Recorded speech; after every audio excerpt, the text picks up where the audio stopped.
ndo kamana ahinya we adhi ir Eric Omollo. Eric ne ochopo e romo kamae to kata kamano no otore. Obedo nade? Ang'o mane otimore?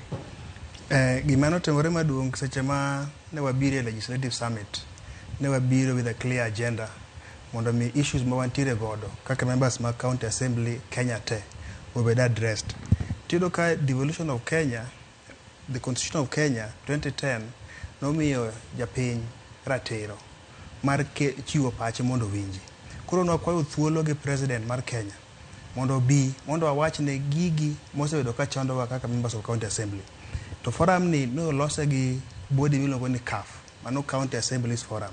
County Assemblies Forum ni en body mano chuogi mondo riw MCAs tek kanyakla mondo gibed gi para achiel gigo ma chandogi to gi kaka devolution ose next step.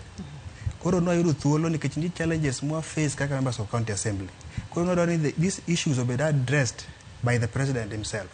Koro ne wabedo surprised ka ooro a representative.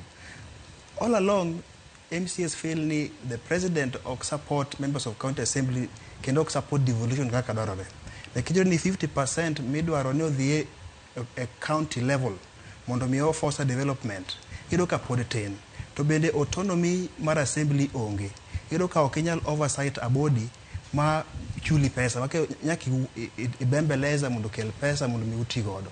Koro nadwaro ni ka ginyalo winjowa to county assemblies tema Kenya obed autonomous.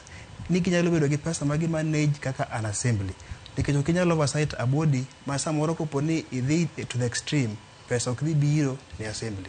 Koro magi issues makano wafwenyo ni president olengo. In fact, bedo ni no mesne wafeli no chayo devolution. Nikech county governments 47 kine all over 2,000 members of county assembly oriwore kamoro achiel mondo mi gi chik itgi ne gima president dhi duoko pertaining to their concerns.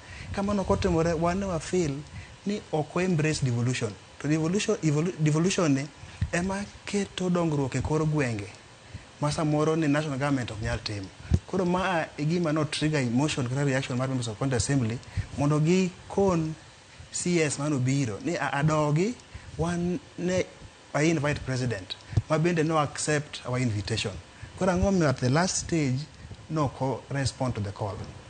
Eric ya penji ni to samoro jatend piny nyalo oro gaute makamagi kuonde opogore opogore. Ang'omiyo no okurwake gi muolo mana kaka samoro nyaur ng'ato mondo represent jatelo. Ere gimomiyo koso usebedo gi ng'ur moro kuom thuolo malach. Dipo nitie weche moko mantiere buor tamruok chopo e romoni kata rem chopo e romoni. Ke samoro ichopo gaute mag jatend piny kuonde mang'eny. To maru ni ang'omiyo no gole tulo. Ing'eni osegwele koro didek nyaka no bed jatelo.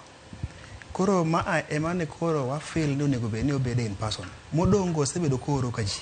To kendo ka sende wasetemo kwa embrace gi. To koro was very key. Ni nyaka no attend. In fact, ka no bedo invited, CAF no chiwo their conditions. Ni wasegombo mane wawuok kodi for so long. Devolution kethore.